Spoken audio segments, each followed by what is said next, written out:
बालेश्वर जातीय स्तरीय पॉलिसी मेला कसम्ब 2025 और जिला स्तरीय कृषि जंत्रपाति मेला आज स्थानीय पुलिस लाइन पड़िया उद्घाटित हो जाइछि। ओडिशा ग्राम्य उन्नयन और विपणन समिति, पंचायतीराज और पानीय जल विभाग तथा जिला प्रशासन आनुकूल्य एही विशाल महोत्सव आयोजन कर जाइछि। एही महोत्सव उद्घाटन समारोह में मुख्य अतिथि भाव शासक दलर उपमुख्य सचेतक तथा रेमुणा विधायक गोविंद चंद्र दास योगदान करी एही 7 दिन व्यापी हेबाकु थिबा वार्षिक महोत्सव को आनुष्ठानिक भाव उद्घाटन करथिले।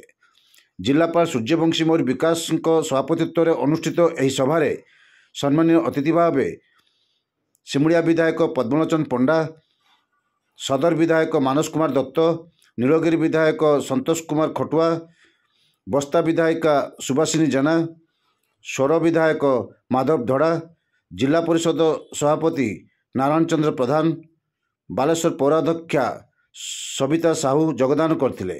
एथिसहित आरक्षी अधीक्षक राज प्रसाद, अतिरिक्त जिलापाल सुधाकर नायक, मुख्य उन्नयन अधिकारी तथा कार्यनिर्वाही अधिकारी जिला परिषद विश्वरंजन नायक और उपजिलापाल प्रथमेश अरविंद राज सिरके मंचासीन थिले। उद्घाटनी संध्यारे मुख्य अतिथि तथा सम्मानित अतिथि फिता काटी समारोह को आनुष्ठानिक भाव शुभारंभ करथिले। एही मेलारे कृषि मिशन, शक्ति शिक्षा, क्रीड़ा, संस्कृति, नियोजन, समाज मंगल एवं अन्यान्य लाइन विभागर प्राय 200 रु ऊर्ध्व स्टल एवं कृषि यंत्रकरण उपरे 40टी स्टल रही। विभिन्न कृषिजात ग्रामीण हस्तशिल्प, कुटीर शिल्प आदि अनेक व्यवहार्य सामग्रीर प्रदर्शन सह विक्रय चली। आम जिला बालेश्वर रही स्वतंत्र वैशिष्ट्य, कला, साहित्य, संस्कृति, ऐतिह्य, परंपरा, भास्कर्य, क्रीड़ा क्षेत्र में बालेश्वर स्थान अनन्य। अमाप सबुज बण जंगल, प्राकृतिक शोभाराजी, देवादेवी पीठ, पर्यटन स्थली पई बालेश्वर केवल ओडिशा रे नुहे समग्र देश में स्वतंत्र मर्यादा हासिल करिछि।